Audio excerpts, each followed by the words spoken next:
సిద్ధమని సాగుకొడుతున్న వైఎస్ జగన్ కి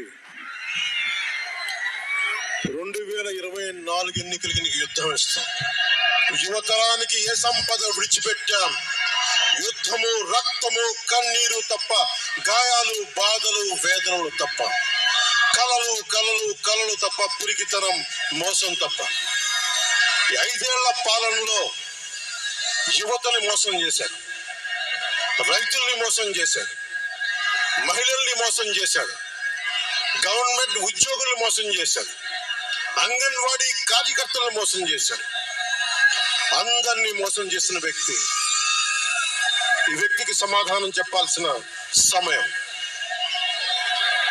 తెలుగుదేశం, జనసేన ఈ రోజున తాడేపల్లిగూడెంలో ఈ జెండా సభకి విచ్చేసిన ఆంధ్రప్రదేశ్ రాష్ట్రం నలుమూలల నుంచి వచ్చిన అభిమానులకి, తెలుగుదేశం తమ్ముళ్ళకి, తెలుగు మహిళలకి, మబ్బుల్లో పరిగెత్తే పిడుగులాంటి జన సైనికులకి, వీర మహిళలకి, వేదిక పైన ఉన్న తెలుగుదేశం సీనియర్ నాయకులకి, పెద్దలకి, తెలుగుదేశం మహిళా నాయకురాళ్ళకి 4 దశాబ్దాల సుదీర్ఘ అనుభవం, ఆటుపోట్లు తట్టుకొని నాకే ఉత్సాహం వచ్చేలా, నన్నే ఉరకలు పెట్టించేలా రాజకీయ ఉద్దండులు శ్రీ నారా చంద్రబాబు నాయుడు గారికి నా హృదయపూర్వక నమస్కారాలు.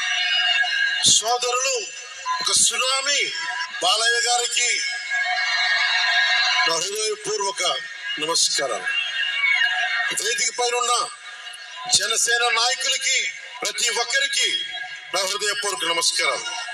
సముద్రం ఒకటి కాళ్ళ దగ్గర కూర్చొని మరగదు, తుఫాను గొంతు చిత్తం మనడం ఎరగదు, పర్వతం ఎవరికి వంగి సలాం చెయ్యదు.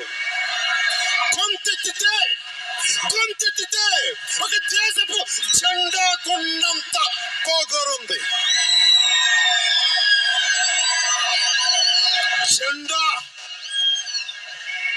జెండా సభ ఎందుకు పెట్టాను?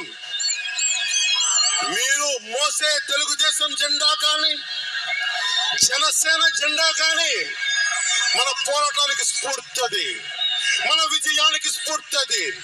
2024లో మన పొత్తు విజయానికి స్ఫూర్తి మన జెండాలు. అందుకే ఇది జెండా సభ పెట్టాం. ఎన్నికల్లో బూతుల్లో వైసీపీ రౌడీలు, గూండాలు బూత్ క్యాప్చరింగ్ చేస్తే ఆ జెండాని మడత పెట్టి కర్ర తీసుకొని ఎదుర్కొనేలాగా, అందుకని జెండా సభ పెట్టాం. వైసీపీ పాలనలో జగన్ కళ్ళ ప్రకారం అభివృద్ధికి ఒక మచ్చు తునక, ఒక చక్కటి గీటురాయి. ఆంధ్రప్రదేశ్ రోడ్ల మీద పాలు పోస్తే ఎంత క్లీన్ గా ఉంటాయంటే మన గిన్నెల్లోకి పాలు ఎత్తుకోవచ్చు, అంత క్లీన్ గా ఉంటాయి. చక్కగా శుభ్రమైన రోడ్లు, గుంటలు లేని రోడ్లు, తెల్లటి పాలు పోసినా గానీ తిరిగి మన గిన్నెలోకి ఎత్తుకోవచ్చు. అది వైసీపీ నాయకుడు చెప్పేది. స్కూల్ ఫినిష్ చేయగానే, కాలేజీలు పూర్తవగానే అమెరికా నుంచి, ఇంగ్లాండ్ నుంచి, విదేశాల నుంచి పరిగెత్తుకుంటా వచ్చి మన విద్యార్థులను తీసుకెళ్లిపోతున్నారు వైసీపీ పాలనలో. అంత గొప్పగా ఉంది. ఉద్యోగాలు ఏ మూలకెళ్ళినా కిళ్ళీ కొట్లను, బడ్డీ కొట్లను విరివిగా దొరికేస్తున్నాయి. కత్తిపోట్లు, గాయాలు, మర్డర్లు సినిమాల్లో తప్ప పాపం మన వైసీపీ పాలనలో ఎక్కడ లేవు. పిల్లలు కూడా ఇది మర్డర్ అంటే ఏంటి, పుడుచుకోవడం అంటే ఏంటి అని చూస్తున్నారు. ఈ 5 ఏళ్ల వైసీపీ పాలనలో క్లీన్ రోడ్స్ ఉన్నాయని, ఉద్యోగాలు అద్భుతంగా ఉన్నాయని, స్కూల్స్ విద్యార్థుల్లో పట్టభద్రులు అయిపోయి అందరికి ఉద్యోగాలు వచ్చేస్తున్నాయని ఒక పగటికల్లో ఉన్నారు. రోడ్ల మీద వెళ్ళాలంటే రోజులు అయిపోతా ఉన్నాయి. అందుకే కొంచెం కష్టమైన డబ్బులు తెచ్చి హెలికాప్టర్లు కట్టి ఇక్కడ సభాస్థల్లో దిగుతున్నాం. ఓజీలో వచ్చే రెమ్యునరేషన్, ఓజీలో వచ్చే సినిమా డబ్బులు, కేజీ బియ్యం కూడా కొనకుండా హెలికాప్టర్లకు పెడతా ఉన్నాం. Behind every great fortune there is a crime అని ఫ్రెంచ్ రచయిత బాల్జాక్ అంటారు. ఏ కష్టం చేయకుండా అర్ధాంతర నడిమంత్రపు సిరి వచ్చినప్పుడు దాని వెనక ఒక నేరం ఉంటుంది. ఇది సూక్తి యొక్క సారాంశం. క్లాస్ వార్ అని చెప్పే జగన్ 5 కోట్ల మంది ప్రజల రాష్ట్రాన్ని 5 మందికి తాకట్టు పెట్టాడు. వైఎస్ జగన్ రెడ్డి, పెద్దిరెడ్డి రామచంద్రారెడ్డి, సజ్జల రామకృష్ణారెడ్డి, మిథున్ రెడ్డి, వైవి సుబ్బారెడ్డి, మిగతా అందరూ కలుపుకొని వీరు 5 మంది కోసం 5 కోట్ల మంది ప్రజలు ఈరోజు మనం తిప్పలు పడతా ఉన్నాం, కష్టాలు పడతా ఉన్నాం. ఉద్యోగాలు లేకుండా యువత రోడ్ల మీదకి వచ్చినారు ఈ రోజున. ఇది మారాలి. ఏదైనా మాట్లాడదామంటే గుండాలతో బెదిరింపులు, రౌడీలతో దాడులు. ఇదే చెప్తా ఉన్నాను జన సైనికులకు కూడా. మబ్బుల్లో పరిగెత్తే పిడుగులు లాంటి మన జన సైనికులకు చెప్తున్నా, వైసీపీ గుండాయిజాన్ని చూసి భయపడకండి. మనం ఉన్నాం. ఉత్తండుడైన రాజకీయ నేత శ్రీ నారా చంద్రబాబు నాయుడు గారు ఉన్నారు. మనం ఉన్నాం. ఈరోజు చెప్తా ఉన్నా, వచ్చే 45 రోజుల ఎన్నికల్లో వైసీపీ గూండాలకి, వైసీపీ క్రిమినల్స్ కి ఈ జెండా సభ నుంచి హెచ్చరిస్తున్నాం.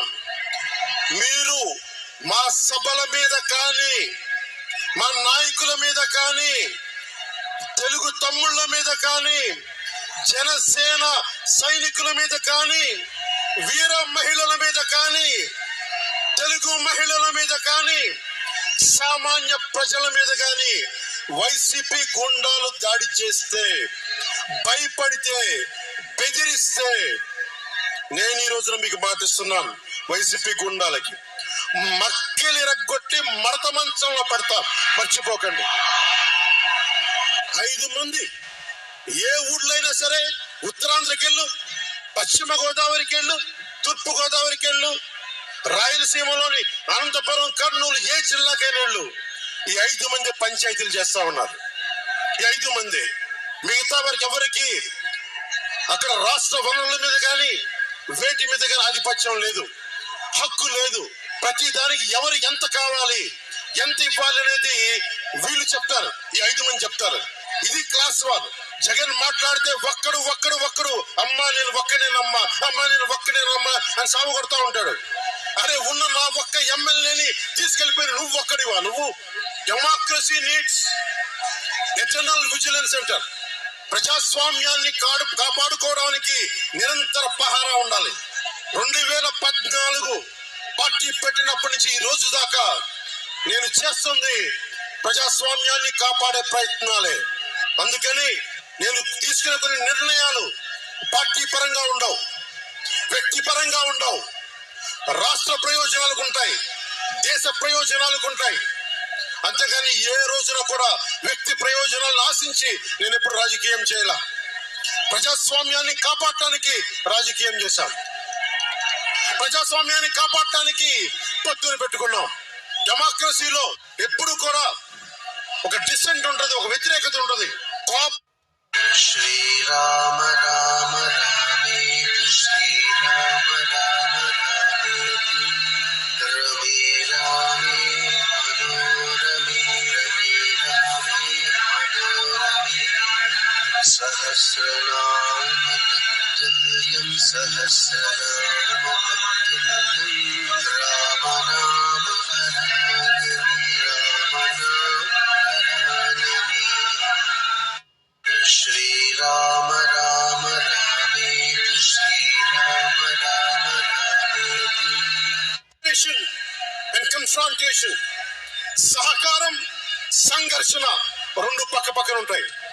సంఘర్షించాల్సిన పరిస్థితులు ఉంటాయి, సహకారం ఇవ్వాల్సిన పరిస్థితులు ఉంటాయి. ఇప్పుడు 2024కి సహకారం ఇవ్వాల్సిన పరిస్థితి. మనం సహకరిస్తుంటేనే, తెలుగుదేశం జనసేన సహకరించుకుంటేనే 5 కోట్ల మంది ప్రజల మనోభావాలు, వారి భవిష్యత్తు బంగారంలో ఉంటుంది. మనలో మనం కలిగించుకుంటే మళ్ళీ ఈ దుర్మార్గుడు, దాష్టికుడు అనే జగన్ మళ్ళీ వచ్చి ప్రజల్ని కంటకంగా మారతాడని చెప్పి తగ్గించుకొని మరి ప్రజల్ని గెలిపించడానికి మరి ఈ రోజున జనసేన నడుం కట్టింది. నేను మాట్లాడుతున్నప్పుడు ఒక విషయం చెప్తా ఉంటాను మీకు. మార్టిన్ నిమోలర్ అని ఒక ప్రీస్ట్, జర్మనీ హిట్లర్ సమయంలో ఆయనకి అండగా వచ్చాడు. హిట్లర్ చాలా గొప్ప నాయకుడని ఎందుకు చెప్తా ఉన్నానంటే, జగన్ కోసం 98% చాలా అన్ని వర్గాల్లో కూడా జగన్ వంటి వెళ్ళారు. 2019లో నేను ఒక్కొక్కరి చెవులో ఇల్లు కట్టుకొని మరి చెప్పా, జగన్నికి ఓటేయకండి, ఓటేయకండి, మంచిది కాదని. జగన్ బతుకు జూబ్లీ హిల్స్ సొసైటీ ఫామ్ అయినప్పటి నుంచి నాకు తెలుసు. అదే చెక్ పోస్ట్ లో ఏం చేసేవాడు నాకు తెలుసు. కాంటికి రెస్టారెంట్ బంజారా హిల్స్ లో ఏం చేసేవాడు తెలుసు. మాట్లాడుతున్న వ్యక్తిగత జీవితం గురించి మాట్లాడుతూ ఉంటాడు. నీ వ్యక్తిగత జీవితం గురించి మాట్లాడాలంటే నా దగ్గర టన్నుల ఇన్ఫర్మేషన్. జగన్ మర్చిపోకు. ఇప్పుడు దాకా నువ్వు పవన్ కళ్యాణ్ తాలూకు శాంతిని చూసావు, మంచితనాన్ని చూసావు. జగన్ నీకు యుద్ధాన్ని ఇస్తాను, మర్చిపోకు. యుద్ధం.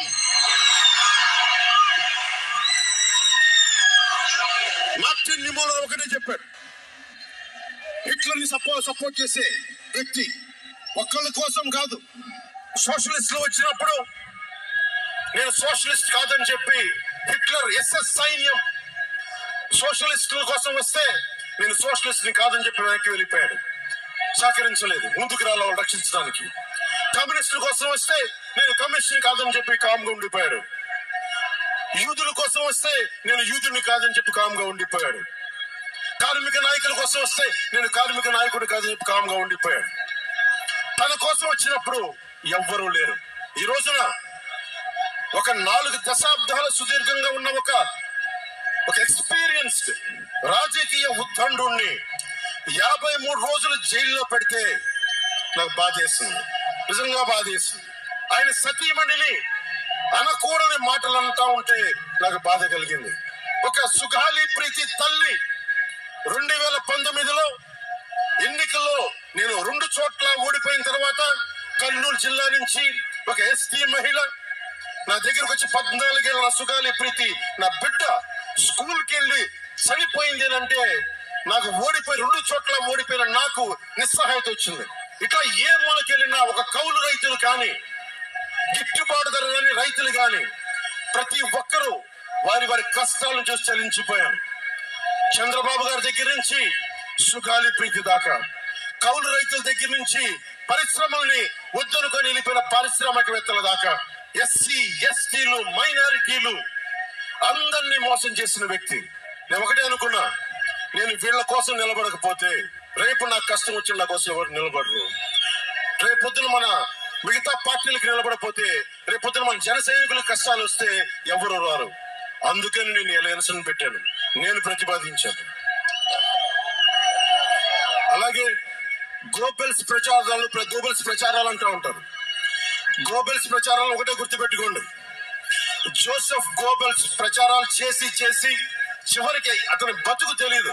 1945లో ప్రపంచ యుద్ధం అయిపోయిన వెంటనే అదే బంకర్ లో హిట్లర్ అద్భుతంగా ఉన్నాడు, ఇంకా జర్మనీ గెలుస్తుందని చెప్పి వాళ్ళ బంకర్ లో ఎలైడ్ ఆర్మీ వచ్చి కాల్ చేసే వరకు గోబెల్స్ అబద్ధాలు చెప్తూనే ఉన్నాడు. సో జగన్ నీ గోబెల్స్ ప్రచారాలు చెప్తే గోబెల్స్ పట్టిన గతే నీకు పడుతుంది, మర్చిపోకదు. రాజధాని గురించి, రాజధాని అభివృద్ధి వికేంద్రీకరణ ఉండాలి కానీ రాజధాని వికేంద్రీకరణ కాదు. స్ట్రాటజిక్ అడ్మినిస్ట్రేటివ్ సెంటర్ రాజధాని అంటే. ఈ రోజున రాజధాని అంటే 3 చోట్ల పరిగెత్తాల్సి వస్తుంది. వ్యూహాత్మక పరిపాలన కేంద్రం రాజధాని అంటే. అమరావతి రాజధానిగా ఉంటుందని చెప్పి ఇంకొక మారు ఈ తాడేపల్లి గూడెం ఈ జెండా సభ నుంచి ఇంకొక మారు ఉద్ఘాటిస్తున్నాం.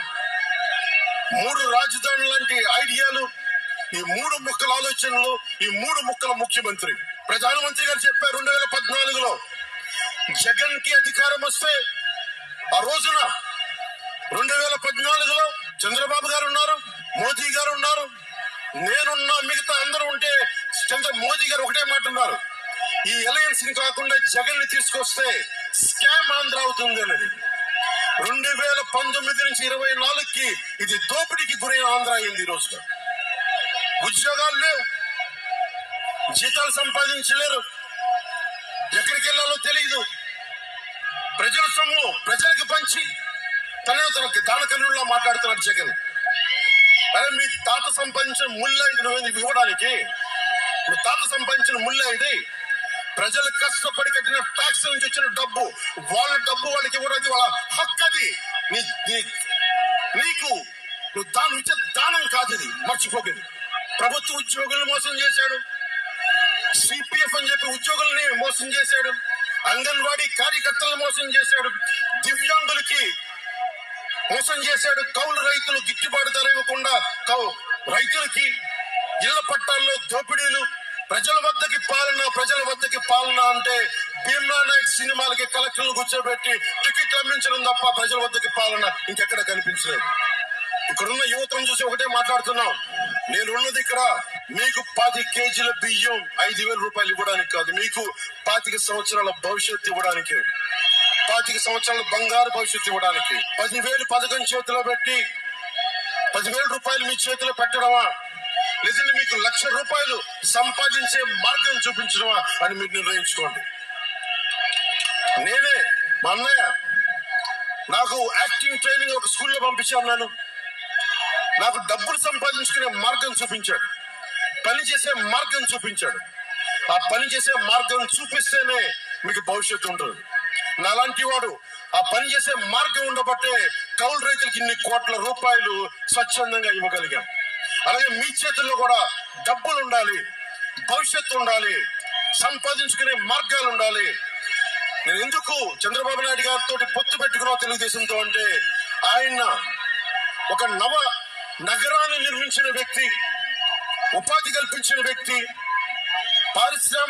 పారిశ్రామికవేత్తల్ని తరలించిన వ్యక్తి, స్వచ్ఛందంగా వచ్చిన వ్యక్తి. ఆయన అనుభవం చాలా కావాలి రాష్ట్రానికి.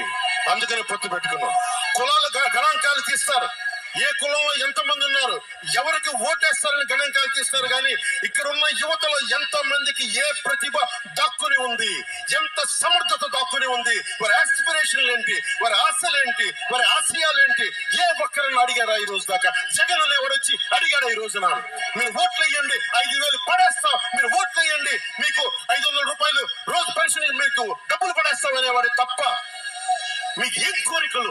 భవిష్యత్తుకు 25 సంవత్సరాల తర్వాత మీకు ఎలాంటి ఉద్యోగాలు ఇస్తే బాగుంటుంది, ఎలాంటి స్కిల్స్ ఇస్తే బాగుంటుంది, ఏ ఒక్కరిని ఆలోచించాడా? యువ ముఖ్యమంత్రి అంటే దేనికి? బందలు పెట్టడానికి యువ ముఖ్యమంత్రి? మీ యువతకి చెయ్యని వాడికి మీరు వెంటబడే ప్రయోజనం ఏంటి? నా అభిమానులు కూడా చెప్తా ఉన్నాను, నన్ను కాదని మీరు జగన్కి ఓటేశారు, మర్చిపోను. ఈ రోజున మీరు సఫర్ అవుతున్నారు, నేను కాదు. మీ భవిష్యత్తు కోసం వచ్చే నేను రోడ్ల మీదకి శుభ్రంగా కోట్లు సంపాదించుకునే మార్గాలు ఉన్నాయి నా దగ్గర, యాక్టింగ్ స్కిల్స్ ఉన్నాయి. అన్ని కాదనుకొని ఎందుకు వచ్చారు? నేలే, మన మనుషులే, మన వాళ్ళే తప్పన పెడితే నేను 2 చోట్ల ఓడిపోయింది. 2 చోట్ల బాధ లేదు, నిలబడ్డా. 2 చోట్ల ఓటమి బాధ మీకు ఎలా ఉంటుందో తెలుసా? ఒక ఎగ్జామ్ పోతే మీకు బాధ ఎలా ఉంటుందో విద్యార్థికి తెలుసు. అలాంటిది నేను 2 చోట్ల ఓడిపోతే నేను నిరాశ, నైరాశ్యం, బాధ ఉండింది. ఒకటే గుర్తుపెట్టుకున్నా, డర్బన్ లో దక్షిణాఫ్రికాలో గాంధీని ట్రైన్ లోంచి గెంటి వేయబడ్డ గాంధీ గారు గుర్తొచ్చారు. ఏ ఆటుపోట్లు తీసుకోకుండా మన పార్టీని నడపలేం, అవమానాలు తీసుకోకుండా ముందుకెళ్ళలేం. వారందరినీ స్మరించుకొని వారి స్ఫూర్తితోటి ఈరోజు నిలబడే ఉన్నాం, బలంగా నిలబడి ఉన్నాం, ఒక కంటకొని ఎదుర్కొంటా ఉన్నాం. మీరు చెప్పండి, మీకు కాంటాక్ట్ సర్టిఫికేట్ కావాలి ఉద్యోగాలకు వెళ్ళాలంటే? మీరు ఉద్యోగాలకు వెళ్ళాలంటే కాంటాక్ట్ సర్టిఫికేట్స్ కావాలి, పాస్పోర్ట్ కావాలంటే మీ ప్రవర్తన ఎలాంటి ప్రవర్తన కాంటాక్ట్ సర్టిఫికేట్లు కావాలి. ఒక ముఖ్యమంత్రికి కాంటాక్ట్ సర్టిఫికేట్లు అవసరం లేదు. ఎన్ని కేసులున్నా పర్లా,